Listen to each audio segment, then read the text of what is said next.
Throughout this course, we'll show how we implemented an application for the customers of a travel agency. Also, all the examples provided will deal with its development. But first, let's take a look at the application already in operation. We open Nodejs, press F5, and see that the web browser opens with the initial screen of the application.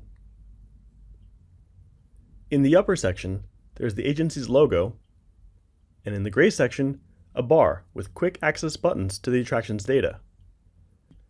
The center of the page has large buttons that give access to the different parts of the application to view information on cruises, flights, tour packages, and attractions.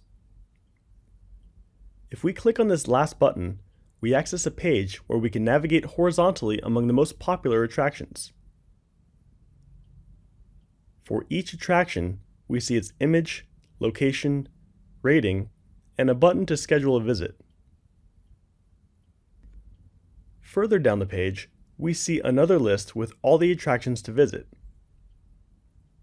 Here we can also move horizontally, and for each attraction, we see its country, rating, and buttons to book a visit.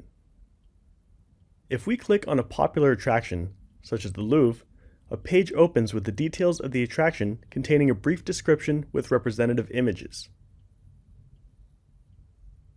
There's also a submenu, which in addition to this general data, marked with About, gives access to other attraction data, such as addresses, dates of visits, and prices. Selecting addresses shows the street where the Louvre Museum is located, its zip code, city, and country. It also shows the subway lines and stops, and the bus lines to access the museum. Further down, there's a map showing the precise location of the entrance. Clicking on the Attractions button on the top bar will take us back to the list of attractions. And by clicking on Home, we return to the initial screen. In the following videos, we'll see how to complete these functionalities. At first, we won't pay much attention to appearance aspects such as colors, button shapes, and font styles, because we'll focus on the development of what the application has to do and its logic. Once this is done, we'll see how to import into our application the appearance definitions made by a design professional who will help us achieve the desired look and feel. Let's go back to Nodejs and start developing the application we saw. First, we create a KB called Travel Agency Angular Course.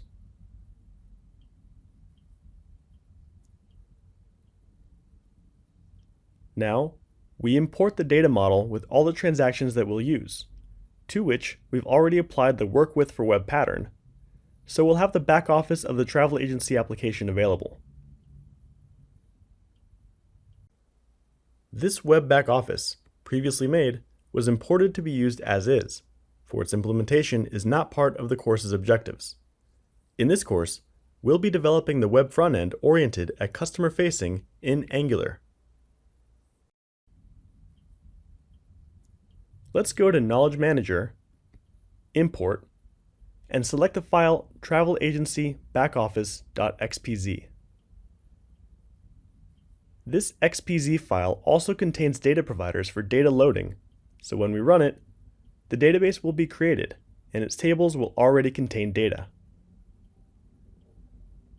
First, let's select the Home web panel as the startup object and press F5 to become familiar with the travel agency entities while running the application's back office. In this Home web panel, we see a link to each entity.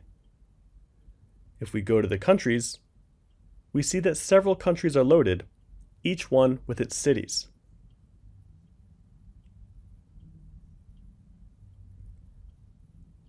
If we go to the tourist attractions, we see which attraction belongs to a country and a city, including the detailed information about the attraction. If we go back to Home, we can browse the other travel agency data. If you have any doubts about transaction objects, the Work With pattern, or data providers, we suggest you review these concepts in the Genexus core course. Let's return to Genexus and start implementing the first screen of the application. The travel agency has asked us to build a panel that shows a horizontal list of the available attractions. When we select one, the details of the attraction should be displayed. For that, we create a panel object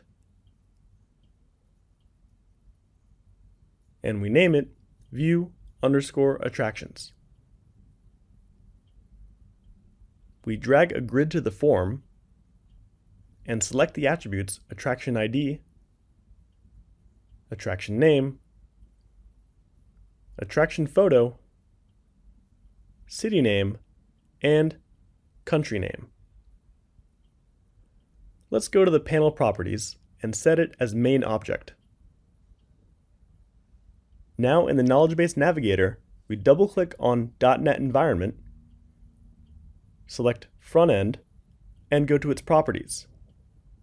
We set Generate Angular to True, and then Generate Android and Generate Apple to False. Note that the main platform property is now set to Angular. Before generating our application in Angular, we must install some applications. We can see this if we go to the wiki and search for Angular Prerequisites. We see that we have to install Nodejs from the nodejs.org page. Here we download and install the LTS version. I've already done it on my machine. Once installed, to check the version, we open a command window and type node -v. We see that the version I have is 14.16.1. To generate Angular with Genexus, the version must be 12.17 or higher. Then we have to install an npm package manager client, but since we already have Node.js installed, it's already included.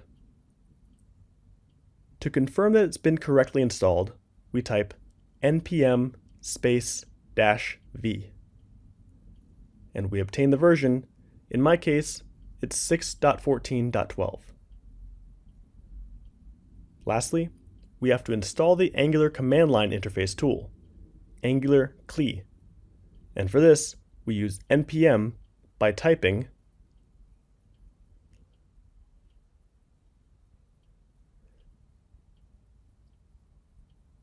Now we have everything ready to build and run our application in Angular.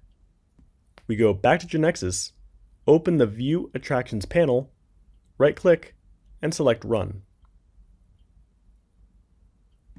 A command window opens, and several lines written by the Angular generator are executed. After a few minutes, that window closes and another command window opens, showing the result of the compilation. When finished, the web browser opens automatically, and we see a list of tourist attractions. We already have our first Angular application running. Looking at the URL, we see that it was run on localhost, a colon, and a dynamically assigned port. This corresponds to the web server instantiated to run the Angular application. The application executed is View Attractions Level Detail, which corresponds to the attractions grid included in the panel. If we go back to Genexus and look at the navigation list, we see that the View Attractions panel contains a node called Level Detail Grid 1 and has the symbol of a data provider. By clicking on it, we see it's the navigation list of the data provider View Attractions Level Detail Grid 1, which is responsible for accessing the database and retrieving the information of the tourist attractions. Where it says levels, we find a for each attraction, because as our grid had attributes, Genexus found a base table and created an implicit for each to access the data in the database. The attraction table was effectively navigated to retrieve the attraction data, and then the country table was accessed to retrieve the country name, and the country city table to get the city name. Later, we'll see what Genexus takes into account to determine the base table of the grid, and how the information is loaded through the data provider whose navigation list we're looking at. Now let's analyze what Genexus generates when the Angular generator is executed. If we go to Tools, Explore Target Environment, and then go to Mobile, Angular, we find a View Attractions folder. This is because it's the main object that we executed. If we now select src/app, we see the parts that make up the application. By clicking on View Attractions, we see the parts that include the Angular component, which are 3 files. The file ending in component.html contains the definition of the application's user interface, and is an Angular template that represents the panel layout. Also included here are elements that Angular interprets to associate on-screen controls with data in the database. Then we have the file ending in components.ts, which is a TypeScript file where the logic of the panel we implemented is defined. This is where the events and the status of the screen controls are defined. Lastly, we have the file ending in service.ts, which is responsible for interacting with the web server services. Here is where communications with REST services take place. Data is obtained from the database, and the data structures to be used by the panel are generated. If we go back to the attraction screen, we see a grid showing the attraction data in a top-down list, which is the default mode. Next, we'll see how to change the display so as to page to the right, and other screen controls that will allow us to build the application with a more attractive user interface.